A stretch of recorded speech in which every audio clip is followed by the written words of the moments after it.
Listen, it's really too early right now to give you a full assessment of what's going on. I know that there's at least a dozen buildings that have been set on fire. Most of those are total losses. I know that I have two St. Louis County police cars that are basically melted on Florissant Road just to the north of Suburban. We've had a lot of incidents with officers being hit by rocks, batteries, different things like that. And I can tell you that I personally heard about 150 shots fired. You know, it's really unfortunate this evening because we had really planned, and Captain Johnson and myself had talked about the fact that we were really hoping for peaceful protest, and I mean that. You know, we talked about it as early as this evening, saying, you know, what is it going to be like tonight? And, you know, it might not be too bad. It might not be too bad is exactly what Captain Johnson said, and I shared that optimism. But frankly, as soon as Mr. McCullough announced the verdict, the officers started taking rocks and batteries. They talked to me. I was in Clayton monitoring the press conference at the time along with Captain Johnson and my senior staff and the senior staff from the Highway Patrol in St. Louis at the time.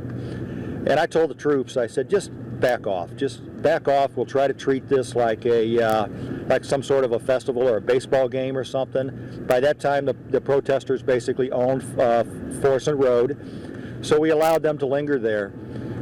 Well, the next thing that happened is we started losing glass across the street. And because of that, we decided to stage, but not bring the TAC units forward.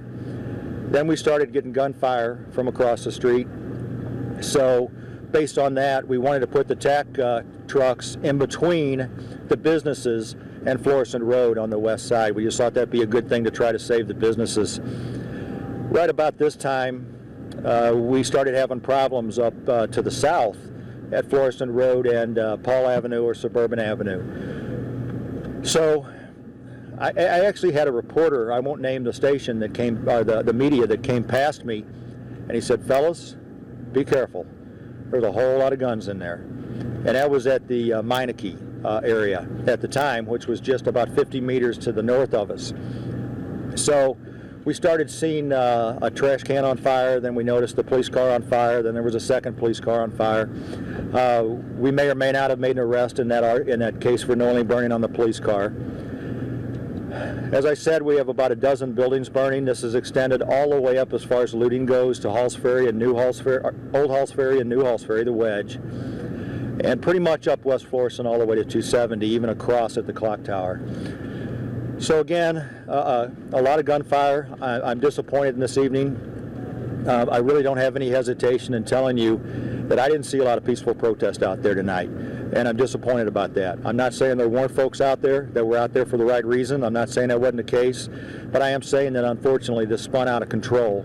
And frankly, what I'm seeing tonight, and I have been up there all evening, right in the middle of it along with Captain Johnson, what I've seen tonight is probably much worse than the worst night we ever had in August. And that's truly unfortunate. I said several months ago during an interview, what would be the worst thing that could possibly happen? And the fact of the matter is, I said, to tear the fabric of this community apart. And frankly, that has happened here tonight. There's not a lot left on West Florissant between Solway and Chambers Road. And those are businesses that may never come back. So frankly, I'm heartbroken about that. Now the good news is, we've not fired a shot. As far as I know, we don't have any serious injuries to police officers. They're banged up a little bit with rocks. One lieutenant from the patrol got hit in the head with a glass bottle. But we don't have any serious injuries. As far as I know, we haven't caused any serious injuries tonight. We did deploy tear gas. I talked to the sergeant from the Highway Patrol. I said, hey, he goes, hey, we were in a death funnel. He goes, there was no way we were getting out of this. So we also deployed gas at West Florissant and Chambers Road this evening. So I'm very uplifted by the fact that we don't have any loss of life, because that's the main goal here, is preservation of life. But I am disappointed that the evening turned out this way. I'd like to turn the microphone over to Captain Ron Johnson. I agree with the chief's assessment, and it is important that we did not lose any lives. No officers lost their lives, and no citizens lost their lives. The officers did a great job tonight. They showed great courage, but I am disappointed, just like the chief. You know, when I look at our communities torn apart. You know, last month in August, we talked about the out-of-towners came in and tore up our community. Well, our community's got to take some responsibility for what happened tonight. As far as tearing our community apart. This cannot happen. We talk about peaceful protests, and that did not happen tonight. We definitely have done something here that is going to impact our community for a long time and impact our region. That's not how we create change. Change is created through our voice and not through destruction of our community. You know, if you go along West Florissant, those are dreams. Those are small business owners, and we've torn those dreams away. For weeks we've talked about wanting to have dreams and have jobs, and then we do this tonight. We have to do better as a region and a community. So I agree with the chief. We're really disappointed. We all talked today, myself, Chief Belmer, Chief Dodson, about the hope for this region and what we expected today. So, thank you. I have one more comment real quick before we take questions. Listen, our heart goes out to a University City officer that was shot tonight, I believe on Canton. I don't know his status right now. He's at an area hospital.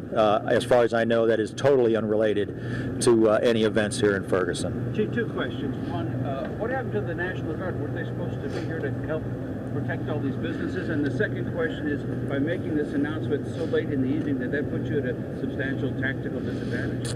Well, I really don't think the announcement had much bearing on it. It was going to happen at some point, no matter what.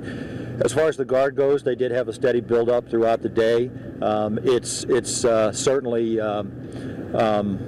understandable that we can pretty much right now use all the assets we can have. So I'm looking forward to additional Guard assets to assist these officers so they can get out here and deal with the problems, and perhaps the Guard can help us with some force protection out here. Speak to damage in surrounding communities, how it spread outside of Ferguson? Yeah, you know, there was a big blockage downtown on 44, and then they started losing some windows in the Shaw area.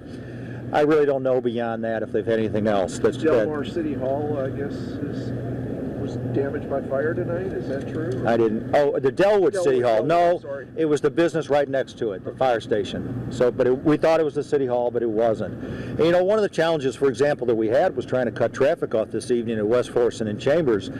But when I talked to the sergeant on the scene, I said, you know, you got enough cars to go shut the traffic. He said, well, we did, but we're taking so much, there was so much gunfire in the area that I was really afraid to leave my officers down there.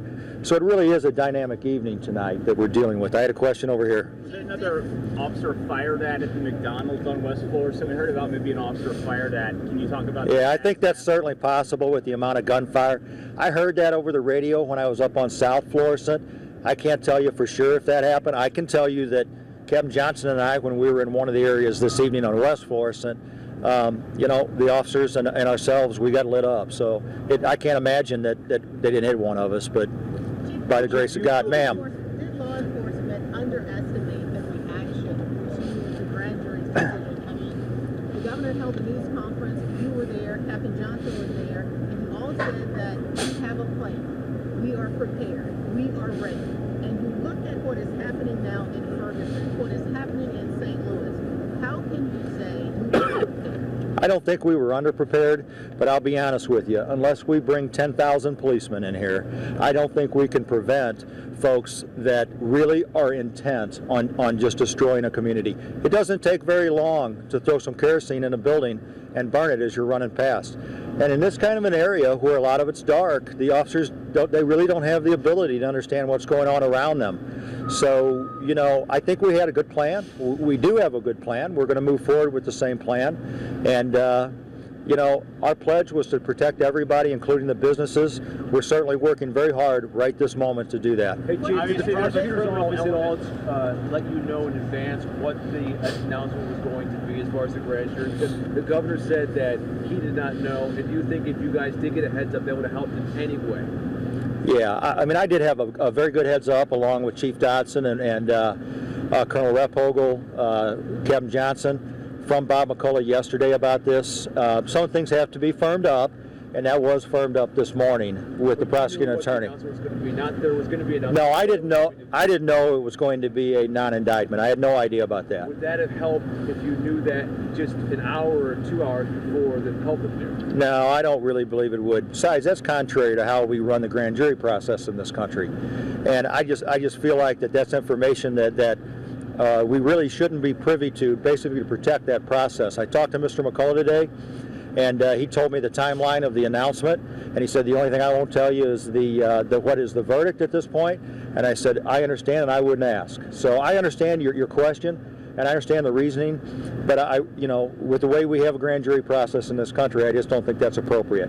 Obviously, there's not a final response. Excuse me, how do you respond to the business owners who are sitting at home right now watching their businesses burn to the ground? I'll tell you that Captain Johnson and I and Sam Dodson have spent countless and countless hours engaging this community. We've talked to the Don't Shoot Coalition, we've spoken to the Lost Voices, other groups. We've been at meetings on UMSL Mondays after Mondays after Mondays, and some were productive, some weren't. We've met with our clergy, and I guess what I would tell those business owners that we not only were engaged, but we did everything we could to prevent this in, unfortunately, what is a very dangerous environment for everybody, to include the protesters and the police officers, because there are protesters out here that are out here for the right reason. Tonight it just didn't seem that way, though. What will you do tomorrow to prevent this from happening again? We're probably going to have some more guard assets in there. That should free up some more officers. I appreciate that, and we'll have a plan going forward with some operational stuff that I prefer not to go into, that Captain Johnson and I have just discussed inside, and I think it will mitigate some of the issues.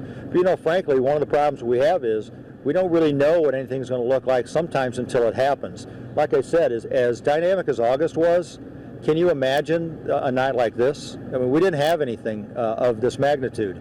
So it was very difficult, I think, to telegraph exactly what we should have expected. I didn't foresee an evening like this, I will be honest with you. Any handle on the number of arrests at all? 29 arrests as far as I know. I do have some, like I said, I have some objects in the truck that if you could film those. I have a 45 semi-automatic handgun that we seized on South Florissant Road in an effort to stand there together looking at this. At some point, it's incumbent upon law enforcement to get to a point to where we have to control certain areas.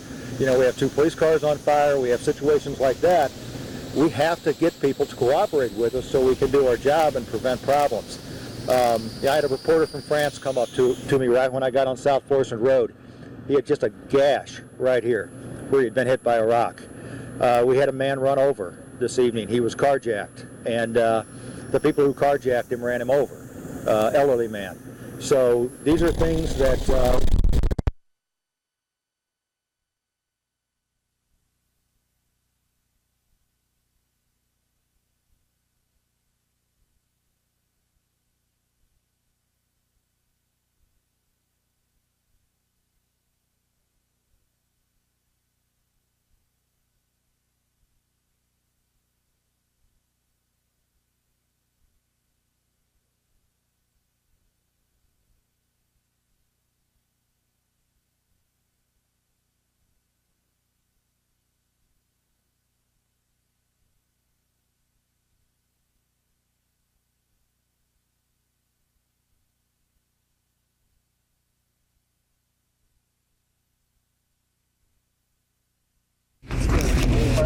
down to the storage lot there in Anfield, West Florissant.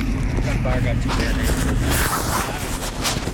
It's very difficult to be able to do the job in that type of a situation.